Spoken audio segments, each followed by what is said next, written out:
Hello everyone, this is Suzanne Knabe-Nicole from Police Science Doctor with Police Science Snippets number 202.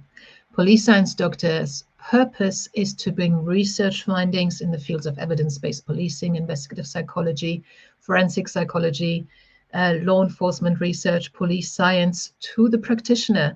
You guys are sitting all around the world and you don't usually have access or time to go through academic findings to find out what you can apply to your job straight away, something that's not very abstract or not very niche and specific, or some research that's not about methodology. So I'll try and do that for you, or I'm trying to do that for you. I've been doing it for 202 weeks now. In essence, I go through lots of very recently published research that talks about something that you can hopefully put to use straight away or start thinking about, start applying straight away. I try to find tangible things because you guys have a lot of different roles. I can't guarantee that each week, even though there's 3 snippets, that there's going to be something that is actionable to you. But there's a backlog, or there's a back catalog of all the previous science snippets as PDFs with 3 snippets on each PDF on the read page of the Police Science Doctor website. All you have to do to get access to that page is get onto the free Police Science Doctor email list, and you'll get emailed the password to access that read page, and you can see if there's something that you can find that you can apply to your job. And also I sent these straight into your inbox with a link to the original research article to your inbox if you join the Police Science Doctor email list.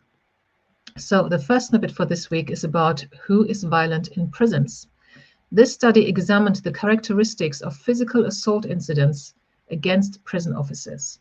Perpetrators of serious violence tended to be already segregated from the general population at the time of the assault. Prisoners who assaulted staff were more likely to be younger, gang-affiliated, and had higher security classifications compared to prisoners who did not assault staff. So obviously anyone who fits that kind of profile in prison is more at risk of attacking a prison officer, so necessary precautions need to be taken. The second research snippet is about arrest in domestic abuse cases. This meta-analysis indicates that arrest does not consistently reduce repeat violence and suggests variability based on the type of comparator used and the proportion of Black victims in the sample. Policymakers should consider the potential for disparate impacts and evaluate alternatives to mandatory arrest policies. This reminds me of some research that was carried out in the 80s by Professor Lawrence Sherman in Minneapolis in the States, where initially he found that when he looked at a 6-month follow-up following arrest, that the victims whose perpetrators were arrested after they had called the police, or somebody had called the police, had better outcomes 6 months after that incident. However, he then followed up, I think something like 21 or 23 years later, and found that actually it's not a one-size-fits-all. There were certain demographics, and I forget now what the ethnicities were, but for certain demographics, it was actually more harmful that the perpetrator was arrested rather than dealt with in other ways. And in terms of the fact that they actually were more likely to have died, not through the perpetrator killing them, but from any other cause. So that would have been caused by stress, so other disease factors. So in other words, some demographics of victims whose perpetrators were arrested by police at that in the past, 21 or 23 years before, were more likely to have died from any cause if they were from certain demographics. And I don't now remember if that was Black people or non-Black people, so that's something you would have to look up. And it's difficult because can you introduce a policy that says based on somebody's ethnicity how you're going to deal with them? But the research seems to suggest that that might actually work best for the victims. The third snippet for this week is about defendant attire, what they're wearing in court. Mock jurors rendered fewer guilty verdicts when the defendant wore a dress suit versus a prison jumpsuit.